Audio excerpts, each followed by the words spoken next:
I went to Brazil, Argentina and Brazil. Come to Brazil, I read the local newspaper. One interested news that I found is in the Catholic tradition.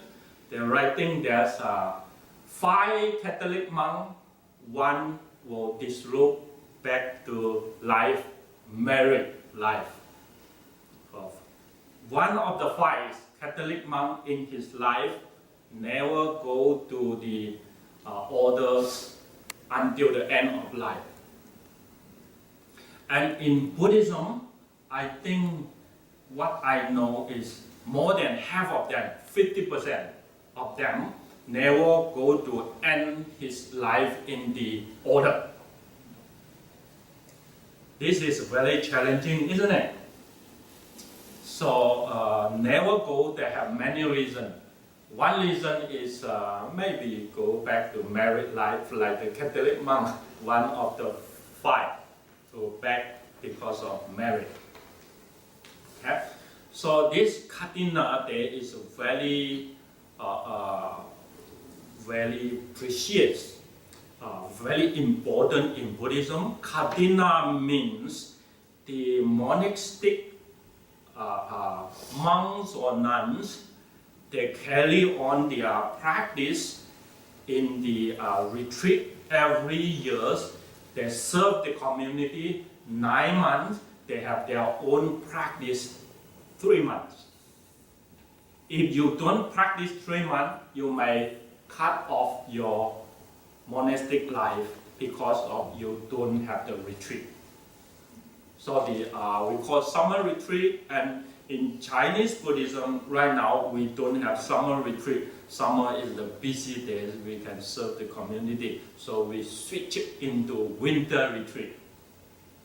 So this is very important because of the monastic is a little bit different, their value of a lay practitioner. Our value is one goal. Only one goal, only one path to the end. That is the liberation. We call that Nibbana. So one goal in the life, not many of us have that kind of value unless you really serious put your life into practice. Otherwise, it may not have that goal. In the path, any walk of the step, you were facing to the junction. In that junction, you may cross to the side, and then you may move the direction out of the path. So you may not come to the the goal the Buddha mentioned. So right now, I want to share with you a little bit. In these challenging days, how is my mind? How is my feeling? This is very important. I can say like this, my life never going to change. Only death will make change. Otherwise, the life never going to be changed. My monastic value. Why I can say that confidence and that kind of accurate knowing my life? Let me tell you what my psychology attitude. Then you will have a little bit common sense, knowing what is my mind's look like. My value of mind here is my teacher told me you need to be very alert, mindful into feeling, start from the feeling. So I told him that I learned from Theravada, my teacher in Theravada, he told me not in feeling but in contact. In many days I am confused a little bit. In the traveling, you put your base on contact or you put your base on feeling. feeling is processing into clinging. This is the only one step. If you come to clinging, it means you will come to the cause of up and down. Okay? So clinging, grabbing, existing of attachment. So feeling is the most dangerous boundary. You need to hold your mind state there, mindfulness state. So my teacher in Theravada, he told me that, no, put it into contact. So he teach me 4 foundations of mindfulness. It start from contact. So many days I never check enough information until this trip to Brazil. I been questioned by one of the monks' friend who invited me. He said, when you told be mindfulness in the context, he said, where's your evidence? Then I'm going to check the sutra. I want to check the sutra before I can say this is something that from the Vagga. I learned it from the Vagga. So after checking all this information, I found one sutra called Samadhi Sutra in Anguttara Nikaya. This mentioned what exactly my teacher mentioned in Theravada. So I got the evidence right away. So this practice is start from contact. I tell you roughly how this practice is looking like. Contact means you use your body and feeling this body as your contact point or the contact object. So you don't let your mindfulness run to the 5 senses contact. When you contact to this body, you know exactly the 5 senses, exactly what it is, but you don't pull your mind interested into the senses contact. So you always contact here. This is an object. You hear it, you see it, but you don't run your mind there. Then you don't process in the senses contact. So it pull you back, start it into this body, observe this body as an object to cover the awareness to this body. And then in the same time, you don't contact into your mind because you contact to this body, not the head, but the body. If you see your body, then you will little bit the mindfulness or your mind is little bit out from your plane. So you don't directly feeling your plane, then you process thinking, feeling, thinking, and perception, consciousness that won't work in this part. So you just contact this body as your contact point.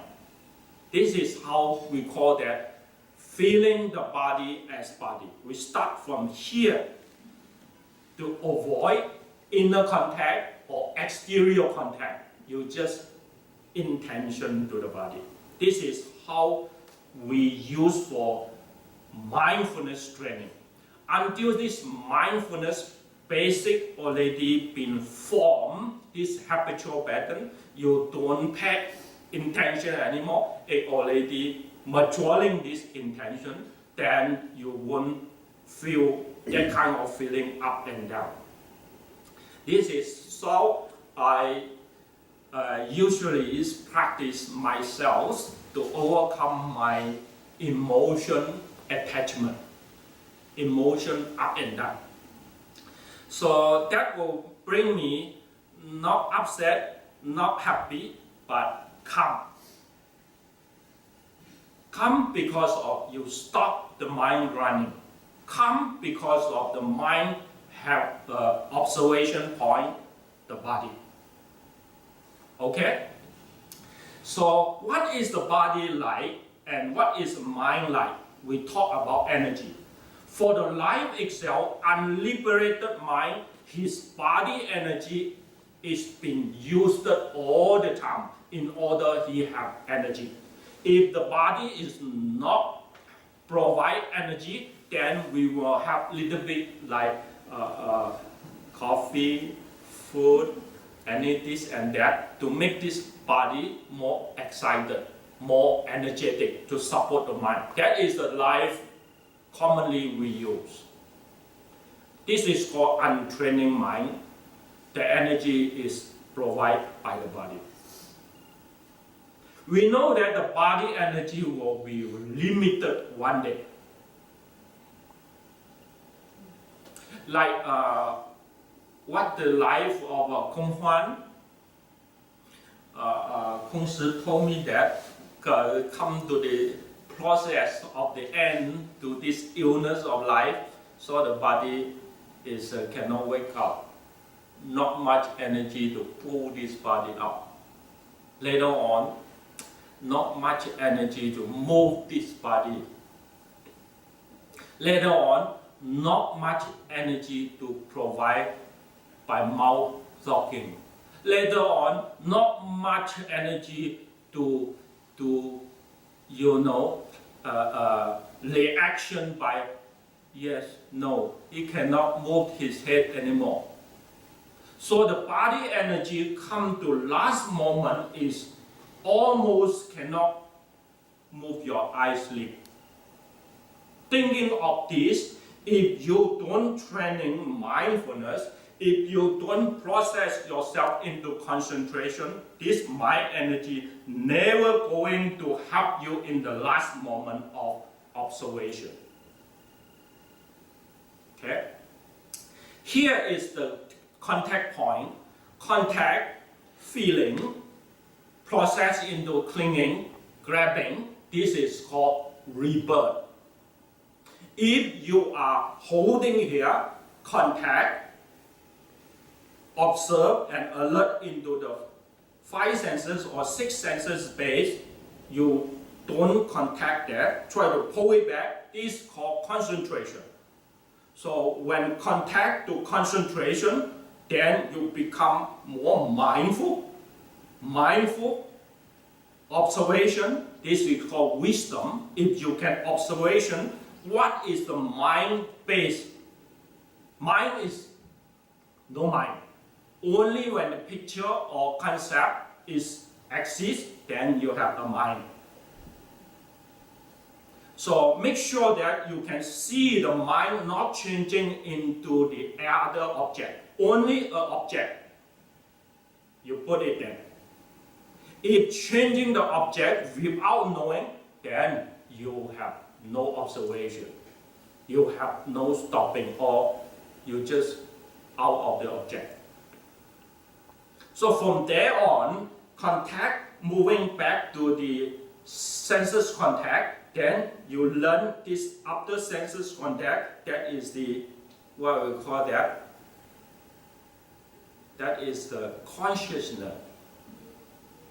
The consciousness means it can be discriminate or it can be observed, knowing what is going on there. From there, we know the name and form. From there, knowing the name and form and consciousness, we stop it there. So that is the life that we can end off.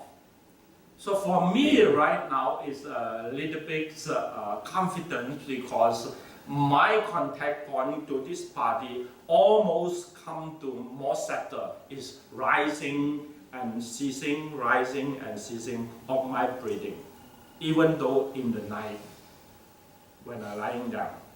So this basic of training make me have a lot of confidence knowing that life can be very, very simple. Simple than what we can know.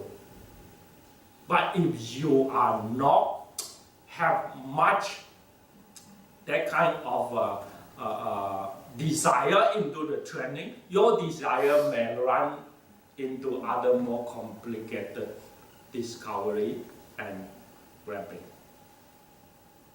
This is something that in the Kathina day I want to share with you all.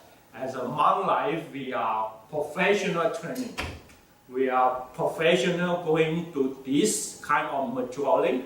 Hopefully that we end up the life, not get back to the trouble. So this is how the Kathina Day is a very, important in the life of a monastic. After the 3 months practice or 3 months teaching, then your understanding, your practice will be more maturing. So that the Buddha said that after the Kathina Day, then the retreat finished, the monk needs some support, so the lay practitioner or lay supporter can give them something in what daily need, living need, then they can continue their travel into preaching. This is called Kathina Day. Nowadays, that we need to cover more than the food, medicine, clothes, or just transportation. The good is today is more practical. We need money. So little bit money for the monks, so they can have pocket money, then they can travel easily. That is called the Kathina Day with the support. So we hope that Maba we still carry on this tradition every year, so that we can provide for this religion. Most of the religions monks like us that we have some pocket money. The Thai monks they have less pocket money than us. Thai monks that because they support with food most of the time, not much this kind of pocket money. But the Chinese monks they have from time to time more little bit pocket money. So we try to share with Maba what we have with all the monastics in this St. Louis Greek region. Thank you for support us in the Kathina Day.